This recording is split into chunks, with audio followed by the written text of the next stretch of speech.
رب العالمين لك الحمد يا ربنا كما ينبغي لجلال وجهك الكريم ولعظيم سلطانك سبحانك لا نحصي ثناء عليك أنت كما أثنيت على نفسك فلك الحمد حتى ترضى ولك الحمد إذا رضيت ولك الحمد بعد الرضا اللهم صل على محمد وآل محمد.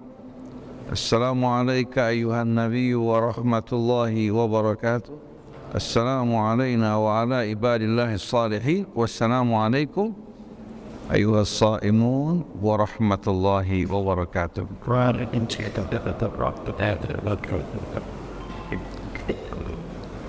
Para jamaah hadirin yang dimuliakan Allah Subhanahu wa taala. Di antara pelajaran yang Allah Subhanahu wa taala berikan kepada kita dalam kisah Al-Qur'an, yaitu berhubungan dengan beberapa saudara atau beberapa orang bersaudara yang memiliki sebuah kebun yang tadinya selalu menghasilkan buahnya dengan penuh keberkahan. Orang tua mereka punya kebiasaan setiap mendapatkan hasil kebun mengajak orang-orang kampung di sekitarnya untuk sama menikmati, menyaksikan buah-buahnya yang mereka sering liwat dan menyaksikannya. Pada saat memetiknya juga masyarakat ikut menyaksikan. Lalu sang pemilik kebun membagi sebahagian untuk mereka, sebahagian untuk fakir miskin, dan sebahagian lagi untuk keluarga mereka. Ini berjalan menjadi tradisi ya, dari orang tua mereka hingga dia meninggal dunia. Setelah meninggal dunia, rupanya anak-anaknya pada masa hidupnya tidak suka orang tuanya melakukan hal tersebut. Kalau seandainya hasil kebun tersebut sebagian besar diberikan untuk mereka, kan bakal lebih bermanfaat menurut mereka, dan masing-masing anak akan menerima bahagian yang besar. Mereka beranggapan bahwa buah-buah yang dihasilkan dari kebun tersebut adalah milik mereka. Mereka lupa bahwa mereka hanya menanam, sedangkan Allah Subhanahu wa taala yang menumbuhkan pohon dan buah tersebut. Pada kebun-kebun yang ditumbuhkan dan menghasilkan buah, Allah memiliki hak, dan hak Allah dibagi-bagikan untuk mereka-mereka yang membutuhkan dari kalangan fuqara wal masakin. Allah ceritakan dalam surah Al-Qalam. Setelah bersama-sama kita membaca a'udzubillahi minasyaitonirrajim, inna balawnahum kama balawna ashabal jannati idh aqsamu la yasrimunnaha musbihin wa la yastathnun fatafa 'alayha ta'ifun min rabbika wa hum na'imun fa asbahat kas-sarim fatanadaw musbihin an ighdu ala harthikum in kuntum sarimin fantalaqu wa hum yatasaafatun alla yadkhulannaha al-yawma 'alaykum miskin wa ghadaw 'ala hardin qadirin falamma ra'awha qalu inna ladallun bal nahnu mahrumun qala awsatuhum alam aqul lakum laula tusabbihun qalu subhana rabbina inna kunna zalimin fa aqbala ba'duhum 'ala ba'din yatalawawun qalu inna kunna taghit asa rabbuna an yubdilana khairan minha inna ila rabbina raghibun kadzalikal adzabu wal adzabul akhirati akbaru law kanu ya'lamun. Secara singkat Allah Subhanahu wa taala ceritakan kisah mereka, anak-anak yang mewarisi kebun dari orang tua mereka yang selalu menderma dan berbuat kebajikan. Allah Subhanahu wa taala jadikan kebun mereka penuh keberkahan. Begitu orang tua mereka meninggal dunia berpindah ke tangan mereka, Allah uji mereka. Sesungguhnya kami uji mereka. Ini berbicara mengenai penduduk Mekah, kaum musyrikin, ya, sebagaimana kami menguji pemilik kebun. Pemilik kebun, ya, yang menerima hasil yang begitu melimpah ruah. Il aqsamu la yasrimunnaha musbihin. Ketika mereka bersaudara bersumpah pagi-pagi buta sebelum orang bangun, mereka ingin memetik hasil panen. Wala yastafnun, mereka tidak akan menyisihkan sedikit pun untuk kaum fakir miskin, apalagi tetangga di sekitar mereka. In aqsamu la yasrimunnaha musbihin wala yastafnun. Dengan niat buruk di hati mereka, belum dikerjakan nih. Begitu ada niat buruk di hati mereka, fatafa 'alaiha ta'ifum min rabbika wa hum na'imun. Tahu-tahu Allah kirimkan malaikat, ya, ketika mereka sedang tidur, atas perintah Allah menghancurkan semua kebun mereka dan isi. Allah enggak jelaskan kerusakan tersebut disebabkan oleh apa. Yang jelas Allah perintahkan petugas-petugas Allah di malam hari untuk menghancurkan kebun mereka. Fa asbahat kasarim, seolah-olah telah diambil hasil panennya, tinggal hasil sekalian apa? Pohon-pohon yang kosong atau jerami-jerami yang tidak terdapat buah. Mereka enggak sadar sama sekali. Fatana ada musbihin. Pagi-pagi buta mereka saling membangunkan saudara mereka. Anirdu ala harfikum in kuntum shalihin. Mari bersama-sama kita pergi ke kebun untuk memetik hasilnya kalau kalian ingin memanen apa-apa yang dihasilkan kebun tersebut.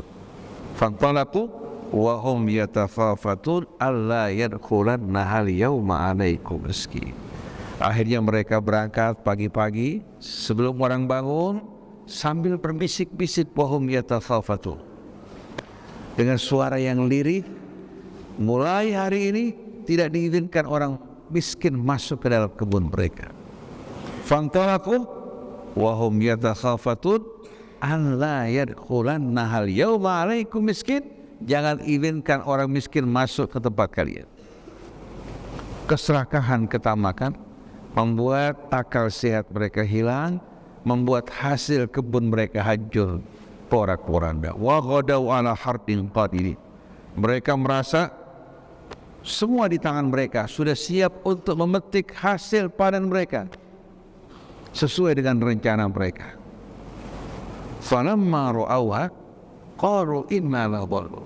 Begitu mereka lihat kebun mereka yang porak-poranda, mereka bilang sesungguhnya kami nyasar, ini bukan kebun kami.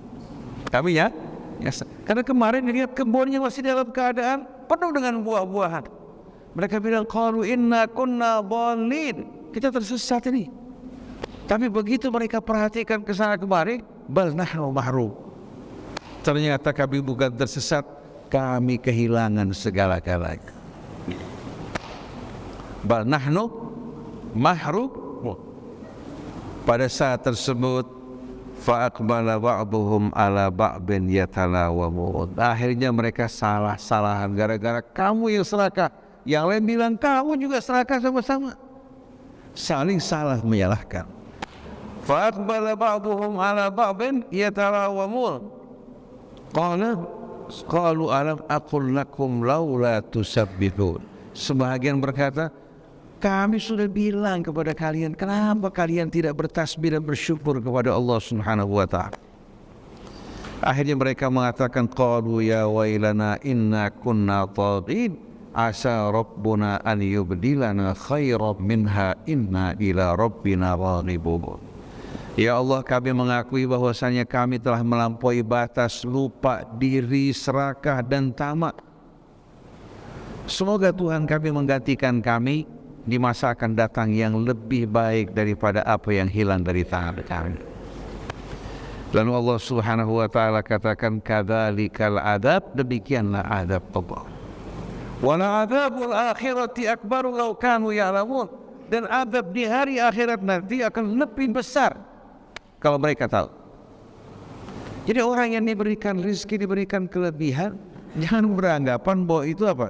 semua adalah miliknya. Ada hak-hak fuqaranya, masakinnya, ada hak-hak orang yang berhutang, ada hak-hak orang juga yang dalam keadaan menghadapi persoalan yang bermacam-macam. Di antara mereka juga orang yang berjuang di jalan Allah Subhanahu wa ta'ala. Oleh karena itu orang yang bersedekah, yang suka berinfak akan menyuburkan rezekinya. Bagaimana tidak? Allah menjanjikan orang yang berinfak di jalan Allah satu dibalas menjadi 700 kali lipat. Kalau orang simpan uang deposito di bank, berapa persen keuntungannya? Paling juga 8, 6, katakan paling tinggi 12%. Sedangkan kita berinfak di jalan Allah, Allah berikan ganti 700 kali lipat. Bukan hanya 700 kali lipat, Allah berikan rasa aman, bebas dari ketakutan, belum lagi yang disediakan Allah di hari akhir nanti. Perumpamaan orang yang menginfakkan hartanya di jalan Allah seperti orang menanam satu butir menghasilkan 7 tangkai. Fi kulli sumbulatin mi'atu habba. Tiap tangkai menghasilkan 100 butir. Berarti 700 kali lipat. Wallahu yudha'ifu liman yasha. Allah akan melipat gandakan balasannya bagi siapa yang dikehendaki. Wallahu wasi'un alim. Dan Allah maha luas karunia-Nya. Alladzina yunfiquna amwalahum fi sabilillah thumma la yutbi'una ma anfaqu mannan wa la adha lahum ajruhum inda rabbihim wa la khaufun 'alaihim wa la hum yahzanun. Orang yang menginfakkan harta mereka di jalan Allah tapi tidak diiringi dengan ungkitan atau sikap yang menyakiti hati yang menerima, Allah janjikan buat dia apa? Allah sediakan ganjaran mereka di akhirat. Di dunia 700 kali lipat, di akhirat Allah gak sebutkan berapa. Yang jelas kalau amal kita dikumpulkan semua, katakan seluruh hidup kita beramal, berjihad di jalan Allah, tidak akan mampu untuk membeli kenikmatan surga. Berarti yang di akhirat Allah sediakan tidak terbayang oleh benak kita. Di dunia 700 kali lipat, di hari akhirat Allah sediakan ganjaran mereka, dan Allah buat hidupnya aman, tentram di dunia, tentram juga pada saat dalam kubur, pada saat dibangkitkan di hari kemudian nanti.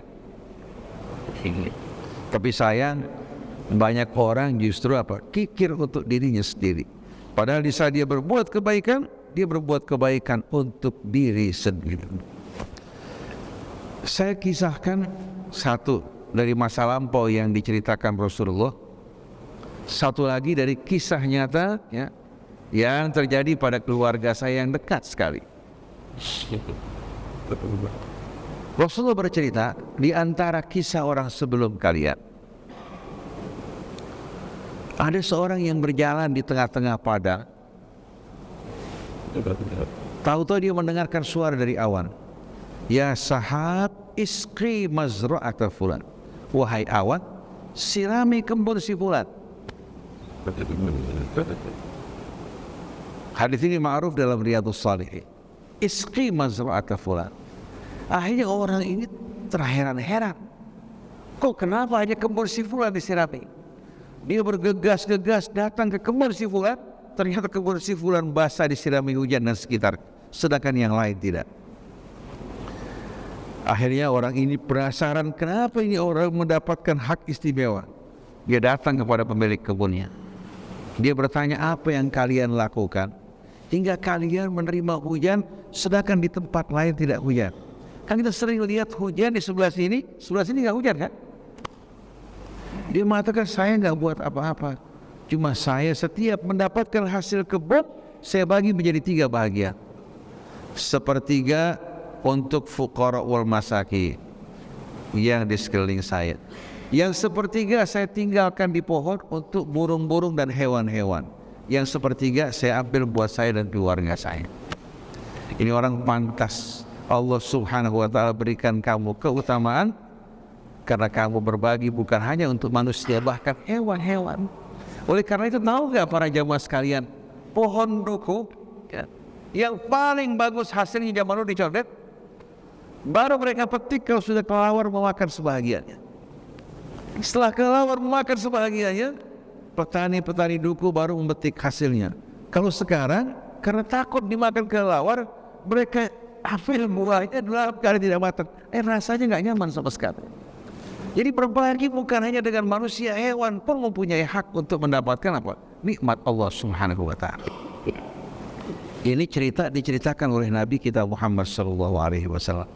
Sekarang saya ceritakan kisah yang saya saksikan dengar dari sepupu saya sendiri, sekarang sudah meninggal dunia. Waktu saya pulang dari Mesir, dia kebetulan maju usahanya. Pada saat itu furniture lagi apa? Lagi populer-populernya yang menggunakan cat retak. Tahu gak cat retak? Cat yang warna kuning dengan retak-retak itu lagi apa? Lagi betul-betul populer di mana-mana tempat. Sebelum ada Da Vinci yang berwarna apa namanya? Melamik tidak populer pada saat itu. Subhanallah, sedang maju-majunya, subhanallah dia mengalami krisis sampai bangkrut sama sekali. Untuk makan juga susah.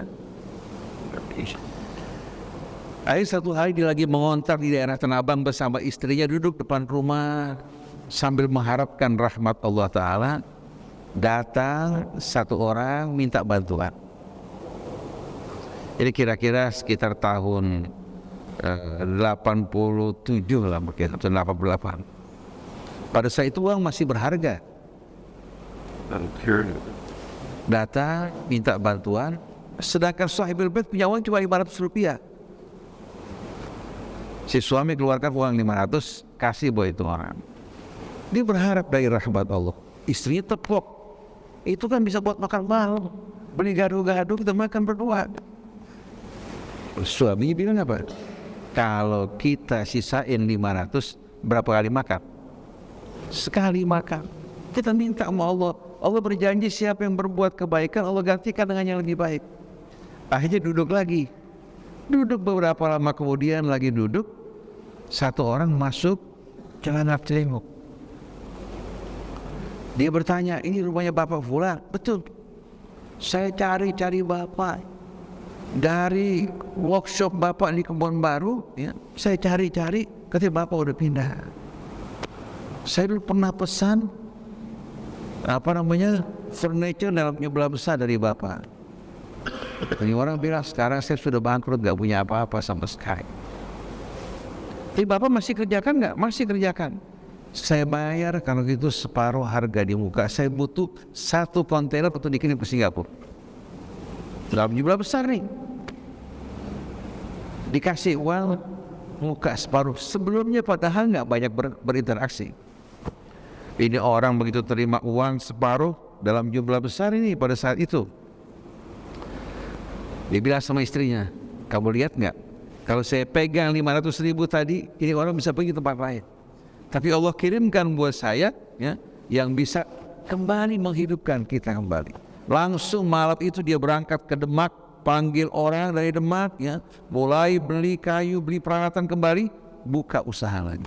Semenjak saat itu bangkit kembali dari kematian. Hanya disebabkan 500 rupiah. Sedekah ini sebagaimana Rasulullah bilang, at-tauhid nisfuddin. Tauhid separuh dari iman kita, separuh agama kita. Itu merupakan fondasinya. Wastanzilur rizqa bis sadaqah, pancing turunnya rezeki dengan sedekah. Pancing turun rezeki dengan sedekah. Kalau kita punya jetpang atau sanyo yang bukan jetpang, kering. Kalau kita sayang mau pancing dengan seember air, tidak akan mengeluarkan air. Kita keluarkan 1 ember, bahkan 1 gayung. Allah kasih setelah itu airnya kembali keluar. Hidup ini sebelum kita menerima, berbagi terlebih dahulu.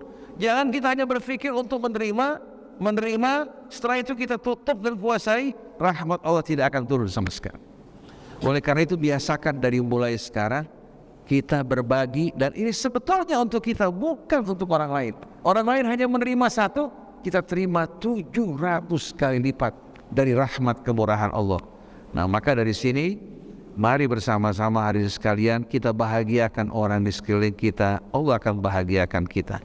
Ulurkan tangan bagi orang lain, Allah akan mengulurkan tangannya membalas kita dengan berlipat-lipat ganda. Fadhkuruni adzkurkum washkuruni wala takfurun. Subhanakallahumma wa bihamdik asyhadu an la ilaha illa anta astaghfiruka wa atubu ilaik wal afu minkum. Wassalamualaikum warahmatullahi wabarakatuh.